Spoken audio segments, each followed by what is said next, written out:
Sena. Assalamualaikum. Waalaikumsalam. Dokter apa sini? Gara otomatis kok sini tajam Me masih gargar. Di mau sini mereka udah anjir dari asih bakit di gapi nama. Gabi, gak makan ram gak cukup berarti. Ya bo waktu nanti Masih di.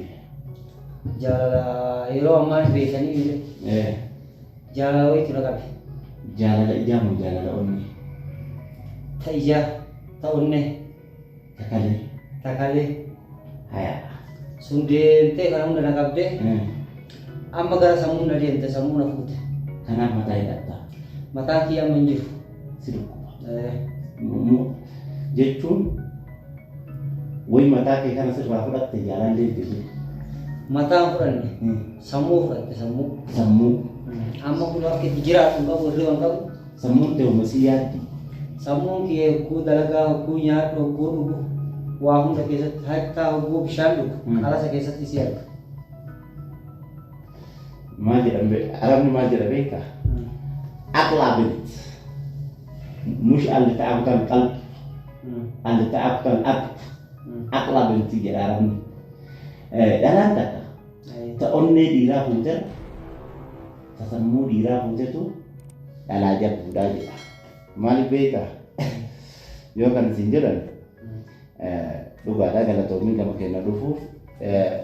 Gorsa wai galala gutung-gutung berani ada kendede ada gutung-gutung teles osu batu hamma tokko wada sinde debesu wan moyu sintas debesu sini lek ni mam wajir ke no be kamala kana ratti namote ni tas debese ini jireng isani garbu durat pakai saya dan kita ini kita kana moyu ora-ora galet karena anam maaf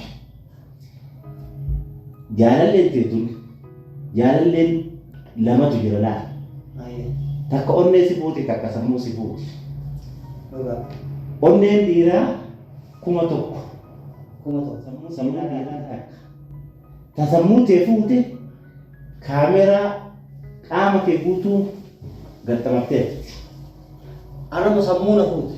Onne duran na fute. Onne bira fute amma samu na fute. Maraki de samu na. Anasi magabaabsee Iya. ta onnee si fuute sun akka sagalee aadiyoo yookaan sirba aadiyoo dhageeffatu argite waan jaalalaa gargar dhageeffatu sochii kee qofa dhageeffatti malee eessa deemaa akkam deemaa maal ta'aa jira quban qabdu beeksu. Ta sammuu si fuute hoo Ibrahim sa'a kana maalirra jira akkam ta'u jira Ibrahim kanarraa aaraa kanatti gammadaa waan kee guutuu beeki maali kaameraa kee guutuu rakkabattee of keessaa qabdi. Isi. Sammuun dhiiraa takka maa beekaa onneen isii namni kun osoo onnee kuma qabaachuu baate dhalaa takka yoo argu wayi dabbaa qabdii wayi tana funyaan akkatti bareedu wayi tana rifeensa isii laa ilaaha illallah maashaallah yuun beekanii hin jiru. Beekanii maashaallah nama san akkasitti nama sammuu na fuute tawfiiqii murtaa taatee jiraachuu jirti. Adam malaa sammuu waan si fuute ta biraa itti laaltuun hin ta'u. Amma akkamitti naannee bifti mee furmaata naa godhu doktor. Nalagee ta sammuu si fuute tun jabdu. Ayyayyaa. Irraa fagaatiin akkuma sammuu tee fuutetti Lubbuuti yaa fuudhu deemti gara booda. Irraa fagaatiin Amma haadha gochuudha. isii tanu itti dhiyaadhu ammallee namni tokko yoo itti dhiyaatan qaanfachuu dandeessa sodaachuu dandeessa sodaa malee taphachiise haasofsiise ammallee yeroo isii bira geesse iddoo filadhu haasawa bareedaa ka isiin mufachiifne ati isii san osoo lolatti illee seente yoo isii argite lola san hin dhaabdu. Hin dhaabu lola itti nyaata hin dhaabu.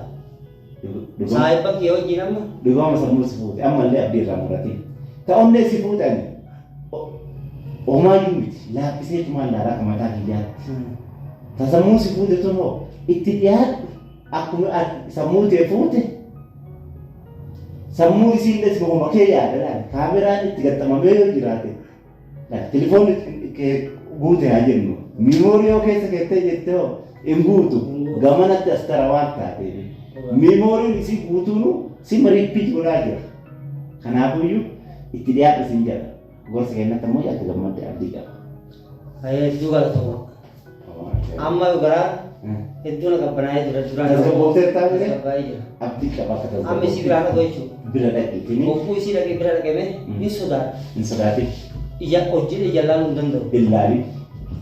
Mee akkam godhamee furmaata kana ta'a. Bira dhaqeetta. Dhaqee. Feeturraa itti garagalteetini yaaki ani yoos bira ga'e afaantu wal hidhaa haasawa dadhabaa. Onnee xiyya bira tartee sammuu xiyya fuutee jirta.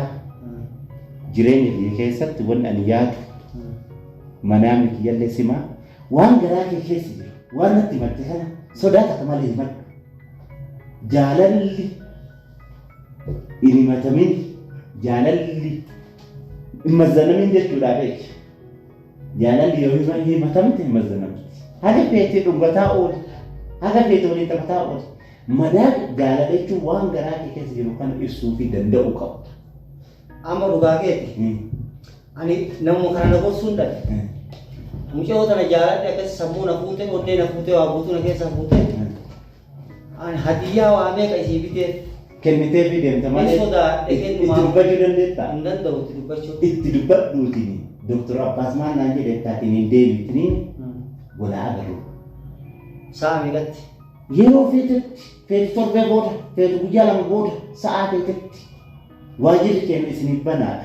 Onnee jaalalaan miidhamte waajira kana keessatti onnee jaalalaan miidhamte nama jaalalaan miidhamte nama jaalateetiin hin dhabe akka inni itti argatu wal qunnamsiisuuf yeroo kamiyyuu jechuudha. Namni tokko ni jaalataa nama jaalate kan itti himachuu dhabuun ammoo rakkoodha. Ati waan biraan godhin nama jaalatteenaan dubbachuu danda'e argataan dhaba keessaan illee abdiin muratiin ofillee tuffatiin. Yaa bo hedduu galatooma namuma kan hangana na gorsu ni dhabe. Amma deemee isinitti ba'e hedduu galatooma mee bar waan kun qabamu onneen xiyyeetuun hedduu na qabbanuu. Yeroo feete waajirri keessa adii deemna qabbanaa isiniif.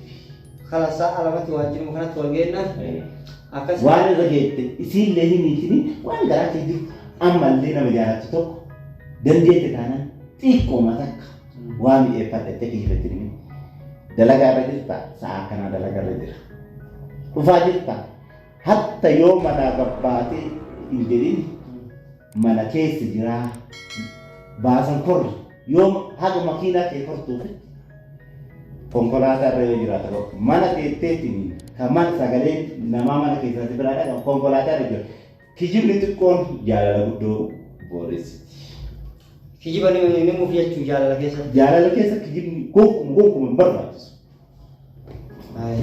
Namni ati kijibuu hin dandeenye keessattuu kijibni faayidaa hin qabu. Kijibni sababa illee hin qabu.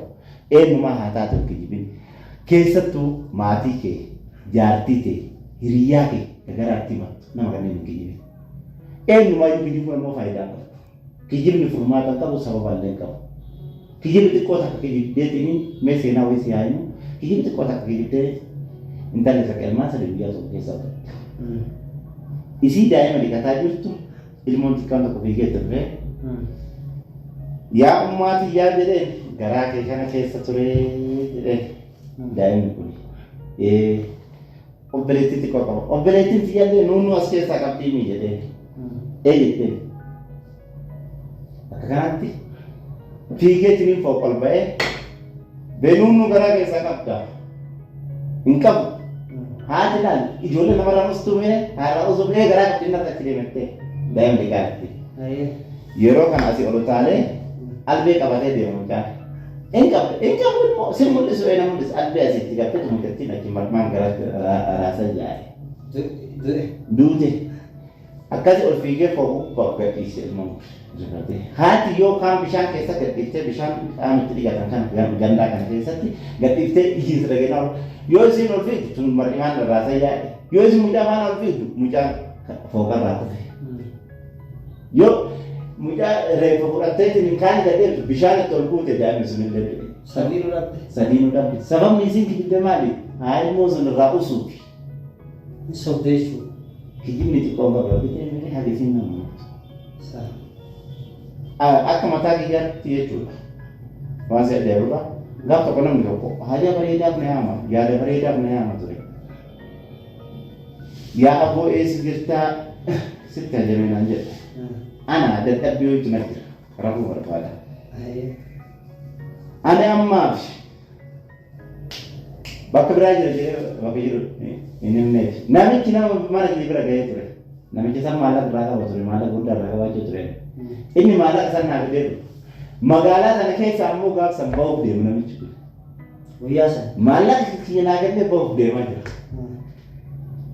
Ani jiru jedhee ani akkuma yeroo baratamee waliin bashannanaa wantoota adda addaa se'e. Sababa amma hin jiru arrafuuf deemu jira beeku. Akkasitti dhabe. Maallaqa sana. Maallaqa sana. Kan mana jirtu ani mana hin jiru. Amma hin jiru.